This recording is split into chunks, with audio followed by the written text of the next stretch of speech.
Hi, this is Chris recording for MagicGatheringStrat and puremtgo. We're going to be running Goblins, and so here's a little tech, I guess. That's what we're going to do.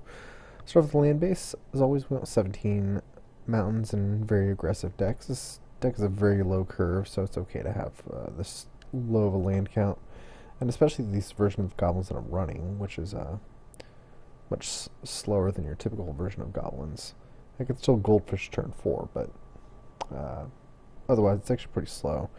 And that's because I'm going for a more controlling version of this deck, and by that I mean I'm running a lot of burn spells and 3 Death Sparks in the main deck. Running 2 Chain Lightnings sort of just as a copy of Lightning Bolts, Flame Slashes for Affinity. We're running the full 3 Death Sparks here because Delver's a thing. 4 Lightning Bolts because I'm playing a deck with red in it, so... And then we have Reckless Abandon, which is, as additional cost, you sacrifice a creature and it deals 4 damage. I'm trying out a singleton one of these.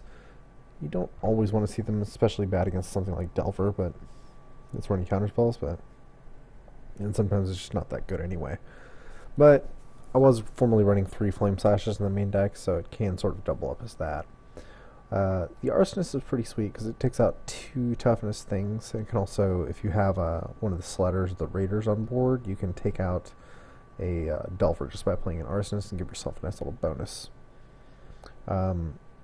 We have the 4 Goblin Cohorts and 4 Mog Conscripts as our openers. They're 2/2s. They're pretty awesome.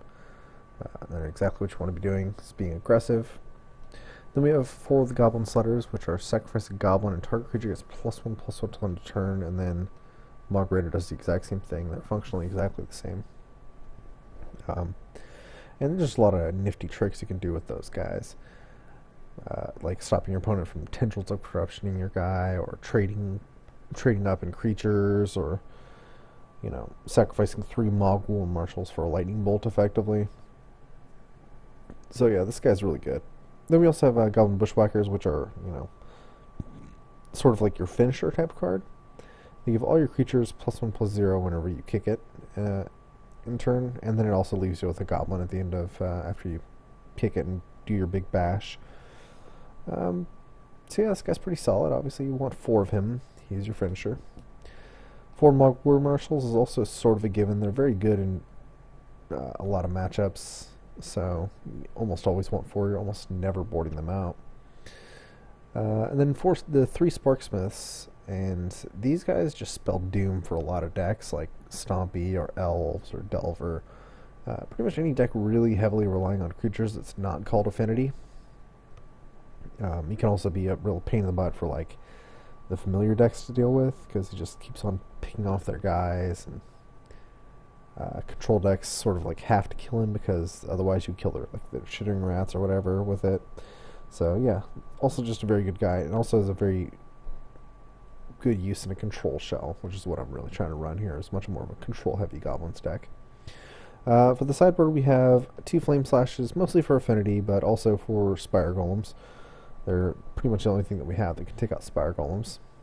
We have a Singleton Flaring Pain if I expect my opponents to bring on Circle of Protection red. Yeah, I'm probably not ever going to draw it whenever I need to draw it, but it's there just in case. 3 Gorilla Shamans solely for affinity. 2 Magma Sprays, and I upped this to 2 recently. It used to only be 1 on the board, but I upped it to 2 because I kept on running into Stompy and White Weenie and these really annoying decks that, you know, want to recur their creatures or get value out of their creatures. 4 Pyroblast, 4, you know, any blue deck really. You know, they have 4 Hydroblasts, so you should have 4 Pyroblasts pretty much. Then we got Smash the Smithereens. I'm going to bring this in against mostly just Affinity, but if Delver decides to bring in like Serrated Arrows or something, it's very valuable then. And really any deck that I think might bring in the type of an effect too. Is also good against like White Weenie if you smash their Bone Splitters or the Razor Golems if they're running Razor Golems. It's just generally a really good card. So that's what it is, and we're going to join some 2-mans here and test it out.